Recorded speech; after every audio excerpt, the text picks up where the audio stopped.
April 3, 1941, 11:47 a.m., 23 miles southwest of Mchili, Libya. General Lieutenant Erwin Rommel stood beside a dust-covered vehicle that shouldn't have been there. His reconnaissance patrol had found it abandoned in a wadi, still running, fuel gauge showing 3/4 full. The small American-built machine looked nothing like the heavy Kübelwagens and trucks that constantly broke down in his supply columns, but the markings told a different story than its origin. This was British equipment now, captured from retreating Commonwealth forces. "Herr General, the engine is still warm," said Hauptmann Klaus Becker, running his hand along the hood. They left in a hurry. Rommel circled the vehicle slowly. Compact, simple, 4 wheels, minimal bodywork, a spare fuel can strapped to the back, everything his Afrika Korps needed but didn't have. Before we continue with Rommel's incredible discovery, we need your help to keep these forgotten heroes alive. If you're already hooked by what you're hearing, hit that like button right now. It tells YouTube to share this with more people who care about real history. Subscribe to this channel so you never miss another story of courage and innovation from World War II. And here's something we love. Drop a comment below and tell us where you're watching from. Your country, your city. We have viewers from Buenos Aires to Berlin, from Manila to Montreal. Are you a veteran? Did your grandfather serve? Do you have a connection to this war? We want to hear from you. Now back to Libya, April 1941, where Rommel was about to make a discovery that would haunt him for the rest of the North African campaign.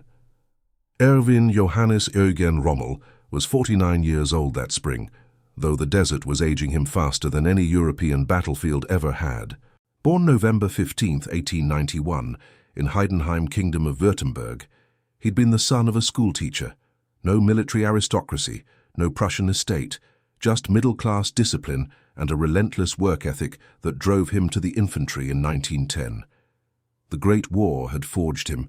Lieutenant Rommel in the Vosges Mountains, Captain Rommel at Caporetto, where he'd captured 900 Italian soldiers with just 150 German troops, earning the Pour le Mérite at 26. Between the wars, he'd published infantry attacks, studied tank warfare, caught Hitler's eye. By 1940, he was commanding the 7th Panzer Division through France, his Ghost Division moving so fast that even German high command lost track of him. Now, February 1941, they'd sent him to North Africa with explicit orders: stabilize the Italian position. Don't advance, just hold the line at El Agheila. Rommel had ignored those orders within 3 weeks. The problem wasn't tactics or courage. The Afrika Korps had both in abundance. The problem was time and distance measured in petrol and water. The Western Desert consumed vehicles the way Russia would consume men. Between February and April 1941, 23% of German vehicles, trucks, staff cars, supply lorries, had broken down or been abandoned due to mechanical failure.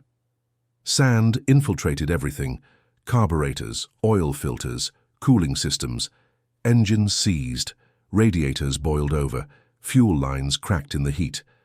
The Kübelwagen, Ferdinand Porsche's answer to military transport, was reliable on European roads.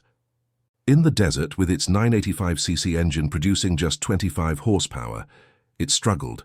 Top speed, 50 miles per hour on good terrain, range on its 10, 5-gallon tank, barely 180 miles under ideal conditions. And ideal conditions didn't exist between Tripoli and Cairo. The real killer was operational range. Every German advance required supply columns, trucks carrying fuel, ammunition, water, spare parts. Those trucks needed fuel. The fuel trucks needed fuel. It was mathematics written in sand and sweat. For every kilometer forward, you spent 3 kilometers worth of supplies bringing it forward. Oberleutnant Heinrich Weber had understood this better than anyone in Rommel's staff. 31 years old, from Bremen, a mechanical engineer before the war. Weber had run the numbers in March.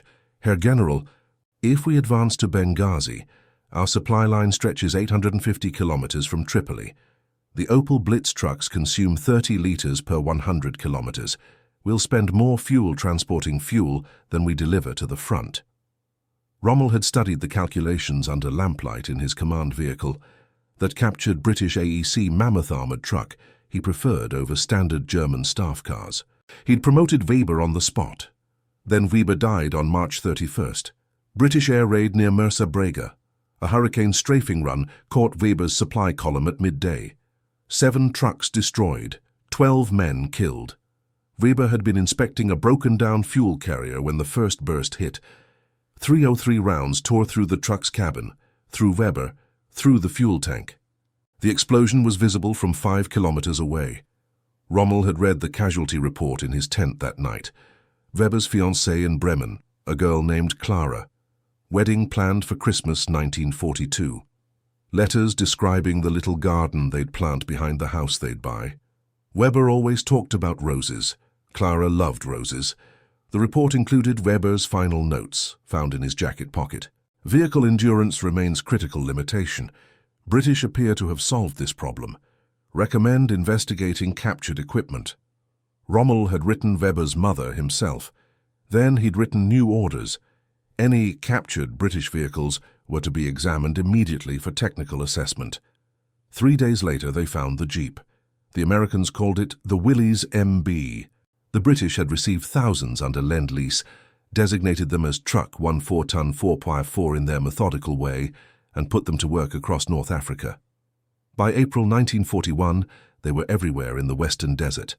Reconnaissance, liaison, supply runs, ambulance conversions, even mounting machine guns for mobile firepower.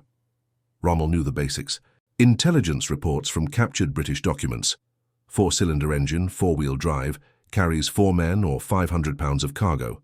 What he didn't know was why British patrols could range 300 kilometers from their base and return without refueling, while his Kübelwagens limped back after 150. "Start it," Rommel ordered. Becker climbed into the driver's seat. The engine caught on the first turn, a rough, steady growl from the Go Devil 4-cylinder engine. No hesitation, no flooding, no temperamental European engineering. Rommel leaned closer, studying the dashboard. Simple gauges, fuel gauge showing 3/4, oil pressure steady, engine temperature normal despite sitting in 38 degrees Celsius heat. "How many liters in the tank?" he asked. Becker checked the markings. "Fuel cap says 15 gallons, Herr General, about 57 liters. Rommel did the mathematics Weber would have done. 3/4 full meant roughly 42 liters remaining. The vehicle had been driven from... where? The British main positions at Mchili were 40 kilometers northeast. Their supply base at Tobruk was 170 kilometers away. If this vehicle had come from Tobruk and still had 3/4 of its fuel... "Get in," Rommel said suddenly. "We're taking it back to headquarters." The ride took 45 minutes. Rommel sat in the passenger seat, feeling how the Jeep absorbed the desert terrain. The suspension, independent at all 4 wheels, handled rocks and sand without the bone-jarring crashes of the Kübelwagen. The engine note stayed steady. The 4-wheel drive engaged without mechanical drama. Simple, functional, American. They passed 3 broken-down German trucks on the way back. 1 Opel Blitz with a seized engine, 2 Kübelwagens with shattered suspension arms. Rommel made note of their positions. At headquarters, he called for Hauptmann Ernst Vogel, the senior mechanical officer who'd replaced Weber. Vogel arrived within 10 minutes, wiping grease from his hands. "I need everything about this vehicle," Rommel said, gesturing to the Jeep. "Engine specifications, fuel consumption, operational range, and I need it before sunset." Vogel saluted. "Jawohl, Herr General." The inspection took 5 hours. Vogel worked with 3 experienced mechanics, taking measurements, testing components, documenting everything in the meticulous way German engineers approached problems. The engine, Willys Model 442, L-head 4-cylinder, 134. 2 cubic inches, producing 54 horsepower at 4, Ruhe-0 RPM. More power than the Kübelwagen despite similar displacement. The secret was in the design. The Go Devil engine used a simple side valve configuration that generated high torque at low RPM, perfect for off-road work. Where the Kübelwagen's air-cooled flat 4 struggled with desert heat, the Jeep's water-cooled engine ran consistently. The large radiator and cooling system designed specifically for extreme climates. The transmission, 3-speed manual with a 2-speed transfer case, high and low range, selectable 4-wheel drive. But here was the revelation. The Jeep didn't need constant four-wheel drive like German designs. It ran in rear-wheel drive on hard surfaces, conserving fuel and reducing mechanical wear. Four-wheel drive engaged only when needed, with a simple floor-mounted lever. The fuel system. Gravity fed from a 15-gallon tank mounted behind the driver's seat. No mechanical fuel pump to fail. The design was brilliant in its simplicity, less to brake, less to maintain, and every gallon counted.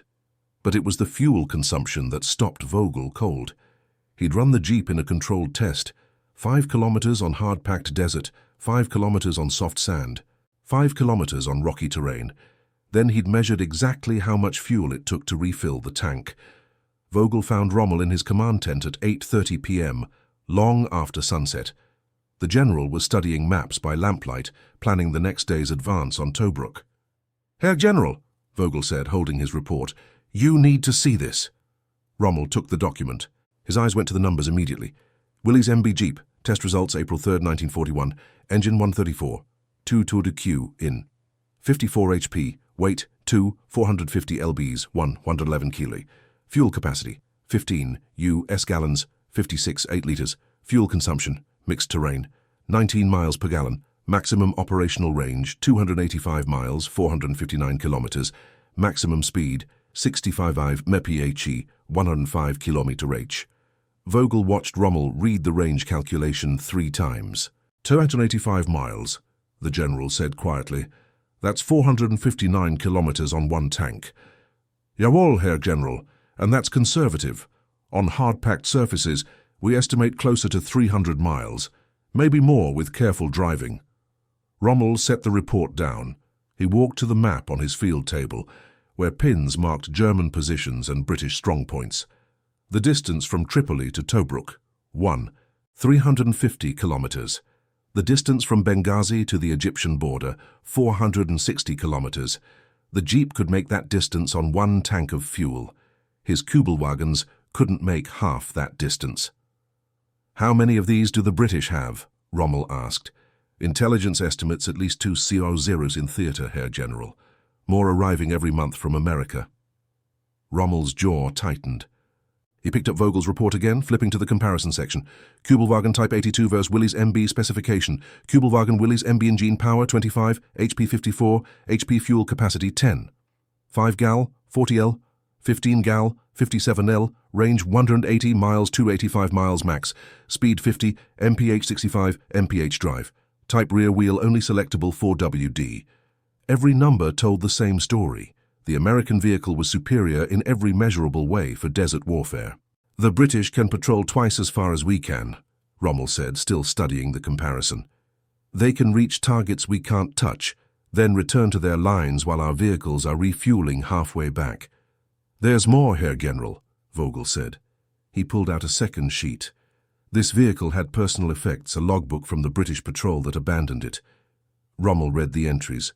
"A long-range desert group patrol, ranging from Tobruk to positions 340 miles into the desert, and back without refueling. The logbook documented fuel consumption meticulously.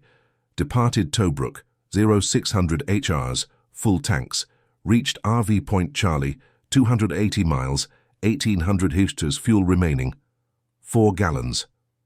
Return journey via alternate route, 296 miles. Arrived Tobruk, fuel warning light illuminated, approximately 1 gallon remaining. 340 miles on one 15-gallon tank. They're reaching positions we can't even supply, Rommel said. Jawohl, Vogel agreed. And Herr General, there's one more thing. He hesitated.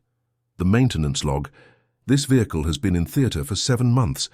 According to the British records, it required minimal maintenance, oil changes, 1 radiator hose replacement. That's all.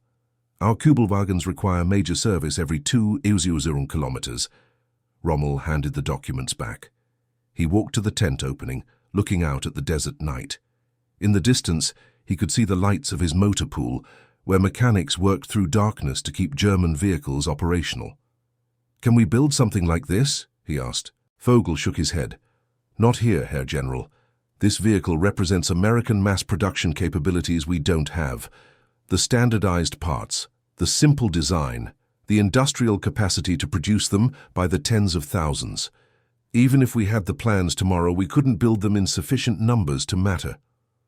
What about capturing more of them? We've captured 14 British vehicles in the past month. 8 were jeeps. I have crews studying all of them. But Herr General, Vogel chose his words carefully. The British are getting more every week. We're capturing individual vehicles. They're receiving entire shiploads. Rommel kept the captured jeep as his personal reconnaissance vehicle. Over the next 3 months, it became a familiar sight across the Afrika Korps front lines. The German field marshal in the American truck, with British markings hastily painted over with German crosses. The vehicle proved everything Vogel's report had promised. Rommel used it for rapid inspection tours, covering distances that would have required 2 Kübelwagens and a refueling stop. When his officers complained that they couldn't keep up with him, he told them to capture British jeeps. By June 1941, the Afrika Korps had captured 47 jeeps. All were immediately pressed into service. Priority went to reconnaissance units and command staff. The vehicles were so prized that special orders went out. Captured jeeps were to be recovered at all costs, even under fire. German mechanics studied them obsessively. By August, they'd compiled a complete technical manual, translated from captured American documents, supplemented with their own observations. The manual included a note from Rommel himself. This vehicle represents what we should be building. Simple, reliable, and designed for the conditions we fight in. But the British kept getting more. Every convoy from Alexandria brought additional vehicles. By September 1941, Commonwealth forces had more than 4 Auzu jeeps in North Africa. The Afrika Korps had maybe 100 captured ones, constantly breaking down from hard use without proper spare parts. The fuel crisis became acute by October.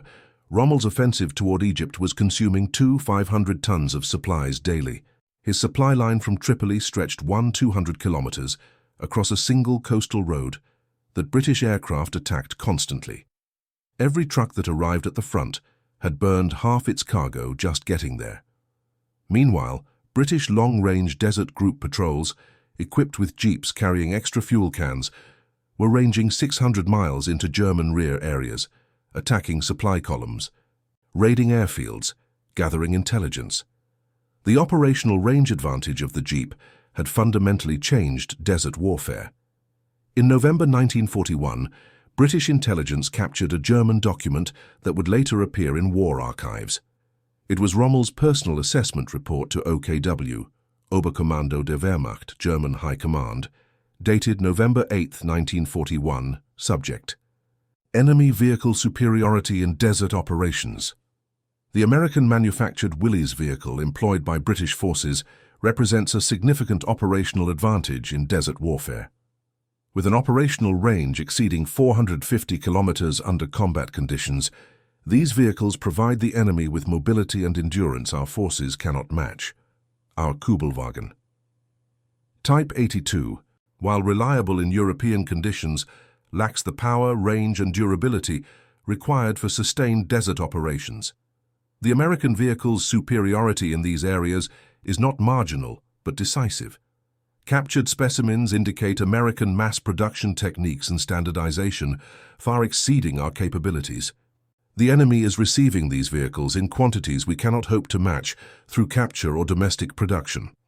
Recommendation: development of equivalent vehicle for Wehrmacht use should be considered highest priority for desert and Eastern Front operations. Current logistical limitations make such development impractical in the short term. Conclusion: we are fighting a vehicle war with insufficient vehicles. The enemy has solved this problem. We have not. The report was filed, noted, and largely ignored. Germany was 6 months into the Russian campaign by then, consuming resources on a scale that made North African vehicle production irrelevant. Rommel never stopped using his captured jeep. It carried him through the First Battle of El Alamein in July 1942, covered in dust and bearing the scars of near misses from British air attacks. It was still running when he withdrew from Egypt in November 1942 after the Second Battle of El Alamein. On February 23, 1943, Rommel led his last major offensive in North Africa, the assault on Kasserine Pass in Tunisia. German forces broke through American positions, capturing equipment and prisoners. Among the captured vehicles, 43 brand-new Jeeps, freshly arrived from American production lines. Rommel examined one of them in the aftermath. Newer model, same basic design, still achieving 285+ miles on a single tank, still outranging everything in the German arsenal. 5 years ago, he told his aide, "We could have built something better. Now we're just taking what we can find." He left Africa 3 weeks later, recalled to Europe. The Jeep he'd captured in April 1941 stayed behind, transferred to the 21st Panzer Division. It continued serving German forces until May 13, 1943, when the Afrika Korps surrendered. British troops found it in an abandoned German motor pool outside Tunis. Engines still running, fuel gauge showing empty. After the war, the captured vehicle reports became part of the historical record. Historians studying Wehrmacht logistics found Rommel's assessment report in archives, along with dozens of similar complaints from other German commanders. The consensus was clear. American industrial capacity, exemplified by vehicles like the Jeep, had provided Allied forces with advantages that German forces couldn't overcome through tactical skill alone. In 1946, a researcher at the U.S. Army Ordnance Corps compiled a summary of German assessments of Allied equipment. The section on the Jeep included this note. Field Marshal Rommel's report on the Willys MB provided one of the few instances where a German senior commander explicitly acknowledged enemy material superiority in a specific category. His admission that no German vehicle could match the Jeep's operational range represented a stark recognition of the industrial and logistical challenges facing German forces in all theaters by late 1941. Rommel himself never spoke publicly about the Jeep after the war, but then Rommel never got a chance to speak about anything after the war. Implicated in the July 20, 1944, plot against Hitler, he was forced to take poison on October 14, 1944, at age 52. The official story was heart failure. His funeral was a state affair. No one mentioned the American truck he'd admired in the desert. The Jeep that Rommel captured in April 1941 eventually ended up in British hands after the German surrender. Records suggest it was shipped back to a depot in Alexandria, where it served in various capacities until 1947. After that, the trail goes cold. Probably sold as surplus, maybe stripped for parts, possibly still sitting in some Egyptian warehouse under decades of dust. But its legacy lived on in a different way. In 1950, Willys Overland began selling civilian versions of the wartime Jeep. By 1960, the design had influenced every light off-road vehicle on the planet. The modern SUV owes its existence to the simple quarter-ton truck that outran German vehicles across North Africa. In 1984, a small museum in Sonthofen, Germany, opened an exhibit on the Afrika Korps. Among the displays, a restored Kübelwagen, and facing it across the exhibit hall, a Willys MB Jeep marked with German crosses. The placard between them read, "In the Desert War, range equaled power." The side with vehicles that could travel farther, faster, and more reliably held decisive advantages. Germany learned this lesson too late. No mention of Rommel, no reference to his captured vehicle. Just the quiet acknowledgement that sometimes wars are won, not by the generals who fight them, but by the engineers who build the machines those generals wish they had. If this story moved you, we need your help keeping these memories alive. Hit that like button and subscribe to this channel. Share this video with someone who loves military history, and drop a comment below. Tell us what you learned, what surprised you, or if you have family stories from World War II. These forgotten innovations changed the course of history. The men who created them, used them, and fought against them deserve to be remembered. Thank you for being part of keeping their stories alive.